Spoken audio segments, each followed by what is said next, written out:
ligado aqui no canal do VSR, chegando para mais um vídeo. Tema do vídeo de agora: a terceira maior contratação da história. Quase 1 bilhão de euros e Alexander Isak vai para o Liverpool. Vamos falar também da ida de Donnarumma para o Manchester City, depois da vinheta.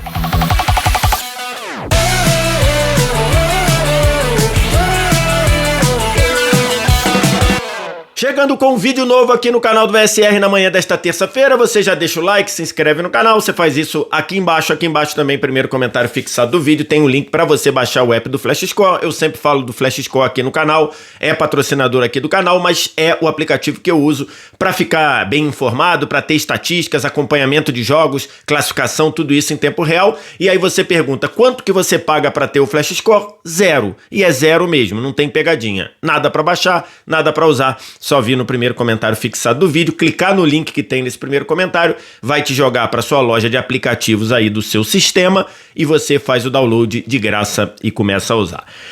Tô gravando esse vídeo, como eu disse, aqui na manhã de terça-feira, depois de, na segunda, fechar a janela de transferência lá na Europa, no mercado, nos principais mercados do futebol europeu.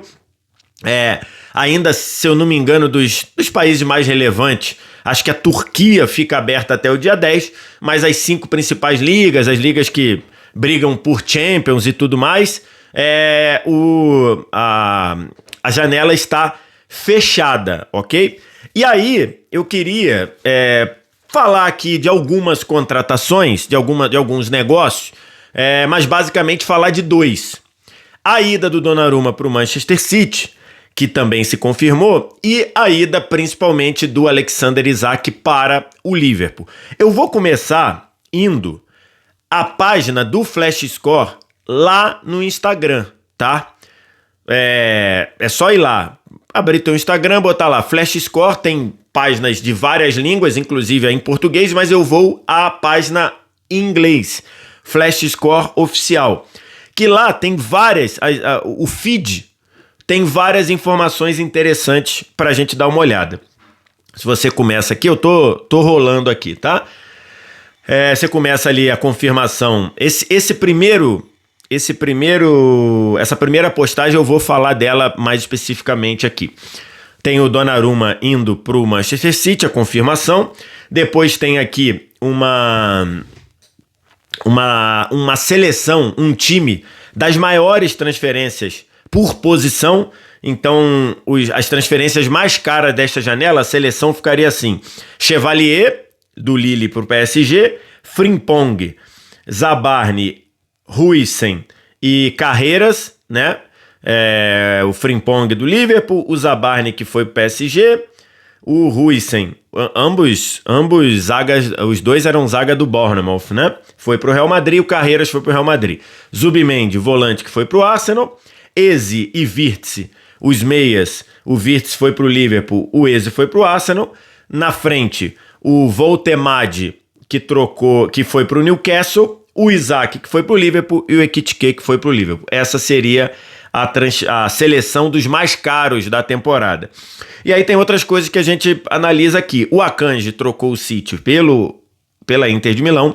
O Ederson trocou o City pelo Fenerbahçe, inclusive falamos 2 vídeos atrás sobre isso. O Nicolas Jackson foi para o Bayern emprestado, mas depois com um compromisso, com a obrigação de compra na temporada que vem. Acho que o Bayern pagou muito caro no Nicolas Jackson. O Bayern, no pacote todo, vai pagar 85 milhões de euros pelo Nicolas Jackson. Não vejo como fazendo sentido. E aí, aqui embaixo, tem o Guerri, que foi dado pelo Flash Score, porque todo mundo estava dando que o Guerri estava trocando o Crystal Palace pelo Liverpool, mas na última hora, já na hora de fechar, o Crystal Palace encerrou a negociação. Por quê? Porque o Crystal Palace queria contratar, estava com quase tudo certo para contratar o Igor Júlio, zagueiro brasileiro do Brighton. E aí, o Igor Júlio não quis sair do Brighton.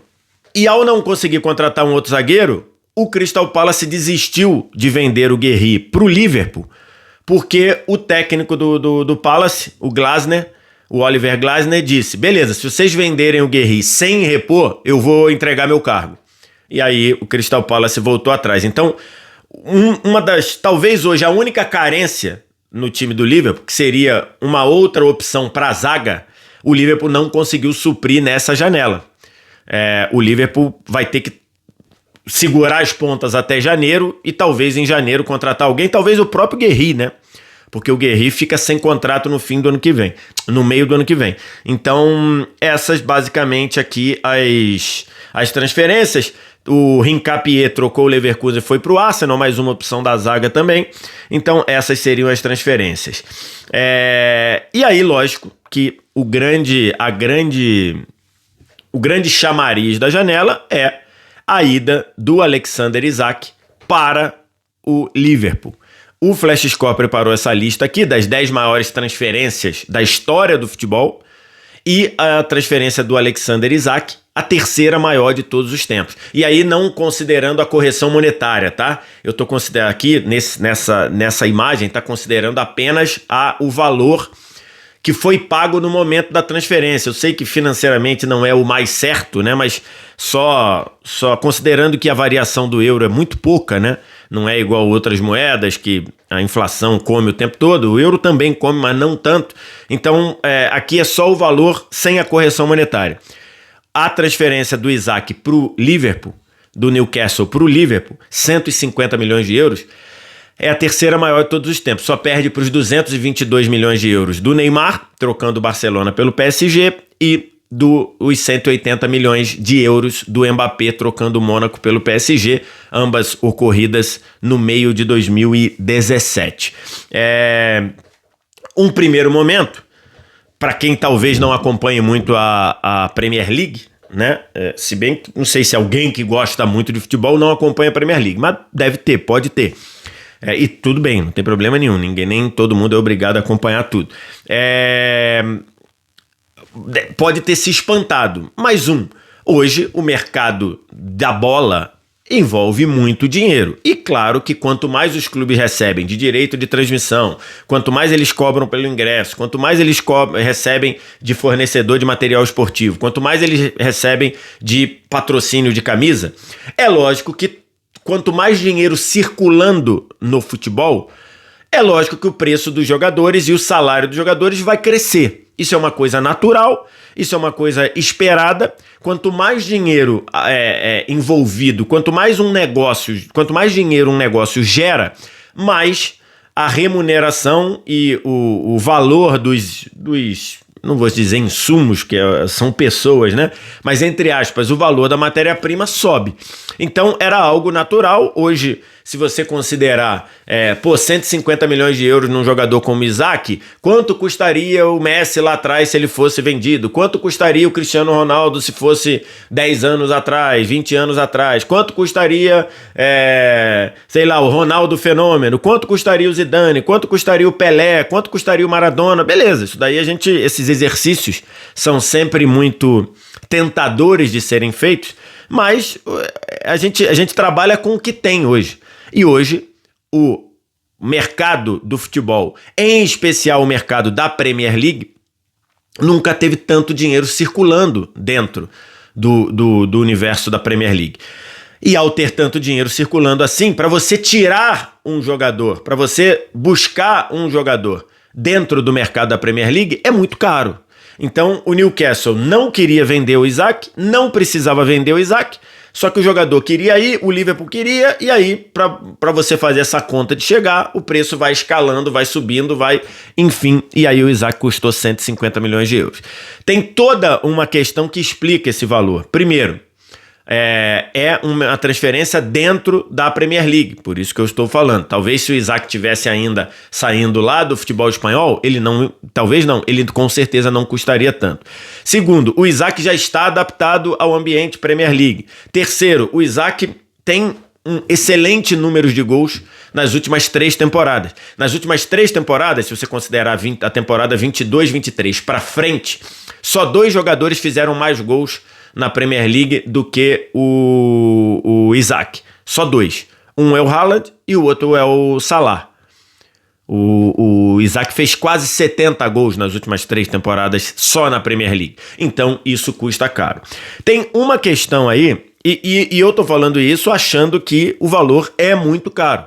Achando que eu acho que o Isaac é muito bom, mas eu ainda não vi, por exemplo, algo que justificasse 150 milhões de euros. Mas entendendo todo esse movimento, entendendo tudo que eu expliquei aqui, você consegue ver sentido e consegue entender que o mercado é essa loucura mesmo. Tem uma questão do Isaac que o Isaac tem limitações, tem problemas físicos. O Isaac vira e mexe, fica fora de jogos ou de sequência de jogos e sente sequência de jogos. Isso é algo que o Liverpool vai precisar administrar, vai precisar resolver. Até por isso, o Liverpool tem uma linha de frente que vai ser muito forte. Além do Isaac, contratou nessa janela o Ekitike, que é aquele jogador que o PSG contratou novinho lá atrás e que no PSG não conseguiu render muito, mas que depois que foi na temporada passada na Bundesliga, voou e fez o Liverpool pagar 90 milhões de euros pelo futebol do Ekitike. Então, o Liverpool tem muitas opções de meio para frente. Tem o Salah, que não começou a temporada atual igual começou a temporada passada. Tem o Isaac agora, tem o Gakpo, tem o Ekitike, tem o Chiesa, eventualmente, para sair do banco. Então, é poder de fogo. E aí, é curioso, eu queria destacar especialmente essa arte aqui, que a galera do Flash Score fez, dizendo ali, gasto líquido. O que é gasto líquido? O Flash Score pegou tudo que os clubes gastaram, diminuíram tudo que os clubes venderam e criaram aqui essa arte de gasto líquido. Ou seja, na temporada, o Arsenal gastou mais do que o próprio Liverpool. O que diz essa arte aqui? Gasto líquido. Arsenal, 283 milhões de euros. Liverpool, 264 milhões de euros. Por que isso? Porque a linha fina embaixo está ali escrito: o Arsenal, contratações do Arsenal, 294 milhões de euros. Venda do Arsenal, 10 milhões de euros. Fazendo o arredondamento ali, porque tem alguma vírgula aqui e ali, o Arsenal gastou, tirou do cofre dele 283 milhões de euros. O Liverpool na janela gastou 484 milhões de euros. 484 milhões de euros. E recebeu em vendas, porque o Liverpool vendeu, nessa temporada, o Liverpool vendeu Luiz Dias, Darwin Núñez, o Quansah, o Kelleher, o Doak, o Arnold. Apesar dele ter acabado o contrato, ele ainda recebeu ali quase 9 milhões de euros para liberar o Arsenal, o Arnold para o Mundial de Clubes, o Morton e o Nat Phillips. Então, entre entradas e saídas, o Liverpool conseguiu vender 220 milhões de euros. É muito dinheiro de venda. E pagou 484 milhões de euros. Então, se você reparar, efetivamente, o Arsenal investiu mais dinheiro na janela do que o próprio Liverpool. Porque o Liverpool contratou muito, mas vendeu muito. Então ele pegou os 220 que ele vendeu e botou em contratação. E fez com que ele gastasse menos do que o próprio Arsenal no famoso gasto líquido, diminuindo o que foi comprado do que foi vendido, tá? Esse é o ponto. Então, a janela do Liverpool é uma das mais caras de todos os tempos, provavelmente a mais cara de todos os tempos. Eu não tenho esse dado, né? Mas 484 milhões de euros é um valor inacreditável. É um valor inacreditável. 484 milhões de euros. Deixa eu só fazer aqui a conversão. 484 vezes 6,5. Vou botar 6,5. O Liverpool, nesta janela, contratou 3 bilhões de reais. É com bola, B de bola, tá? 3 bilhões de reais. E fez um time praticamente novo. E o maior gasto, claro, do Isaac. Sozinho, o Isaac custou mais de 950 milhões de reais. Se você converter aqui os 150 milhões de euros vezes 6,5, sozinho o Isaac custou 975 milhões de reais. 150 milhões de euros.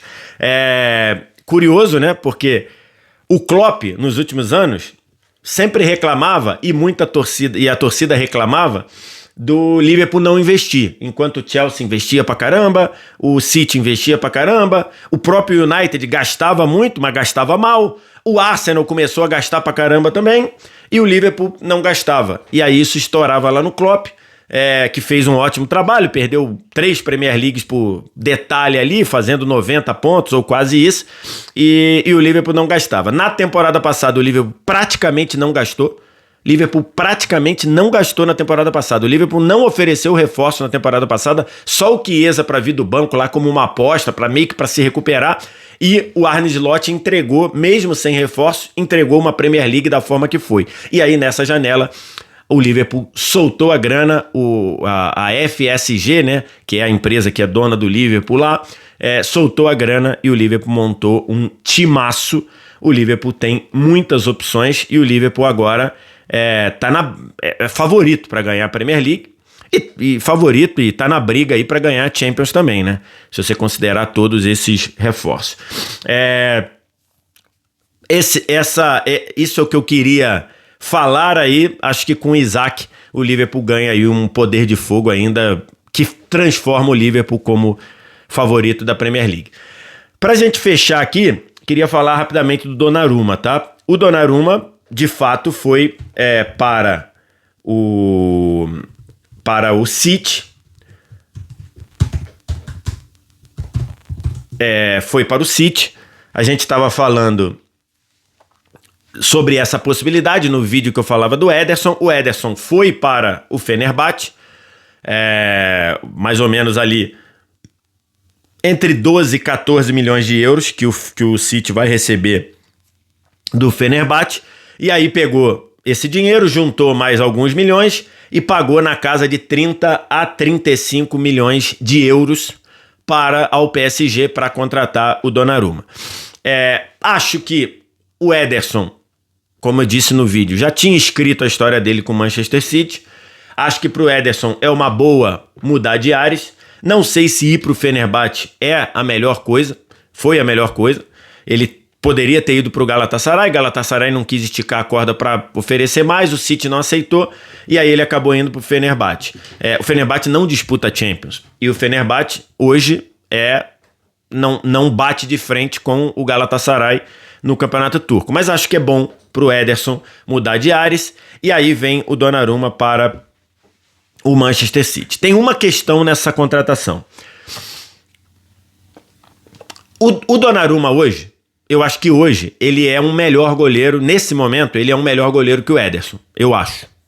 Acho que hoje eu vejo mais segurança no Donnarumma do que no Ederson. Mas tem uma questão que é o jogo com os pés. O Ederson, ele era um porto seguro para o City no jogo com os pés. Muitas vezes o sistema de jogo só funcionava desse jeito porque tinha o Ederson lá atrás. E agora o Ederson não vai estar lá mais. Quem tá é um goleiro que não tem essa segurança com os pés. Donnarumma melhorou na temporada passada? Melhorou. A verdade é essa. Se você pega o Donnarumma do primeiro ano no PSG e você compara com o Donnarumma da temporada passada no quesito jogo com os pés, o Donnarumma melhorou, mas ele ainda está anos-luz do que o Ederson oferece. O Donnarumma não é especialista no jogo com os pés. O Ederson é. Como o Valdez era, como o Neuer era, e aqui eu tô falando os principais goleiros que trabalharam com o Guardiola. Todos os goleiros que trabalharam com o Guardiola até aqui, Valdez, Neuer, Bravo e Ederson, todos esses, os principais, todos eles eram especialistas com os pés. Jogavam demais no jogo apoiado, no jogo com os pés. O Donnarumma não é esse jogador, definitivamente. Ele melhorou, mas ele não é. Então, ou o Guardiola contratou imaginando que vai conseguir acelerar o desenvolvimento do Donnarumma jogando com os pés, ou o Guardiola vai flertar com ou ele vai mudar de estilo, ou ele vai flertar com o risco o tempo todo, fazendo esse jogo de retorno, essa volta, essa bola de segurança do City no jogo apoiado, no jogo pro goleiro, não sendo tão seguro assim. Do ponto de vista de defender jogo embaixo das traves, o Donnarumma vive uma fase maravilhosa. O Donnarumma vai ser reconhecido merecidamente como o melhor goleiro da última temporada. O Donnarumma, imagino que fica entre os 10 finalistas da Bola de Ouro, mesmo sendo goleiro. Então, desse ponto de vista, ele vive o auge, ou próximo do auge. Acho que o auge dele foi naquela Euro lá de 2021, mas ele está nesse nível. Vai ser um desafio para ele fazer o jogo com os pés. E só confirma aquilo que a gente falou no vídeo aqui, que tá tudo dominado no PSG pro Luiz Henrique. O Luiz Henrique disse que ia fazer e fez a troca de bastão com um goleiro que, não tenho dúvida, foi um dos 3 personagens mais importantes da Tríplice Coroa do PSG na temporada passada. Mas isso eu já abordei muito no vídeo que eu falei sobre isso. É isso que eu queria falar nesse vídeo, basicamente. Isaac, terceira maior contratação da história, Donnarumma com o seu desafio lá no Manchester City. Obrigado demais pela audiência aqui no canal. Já baixa o app do Flash Score no primeiro comentário fixado do vídeo. Você viu quanta coisa o Flash Score oferece pra gente. Obrigado, valeu, tchau.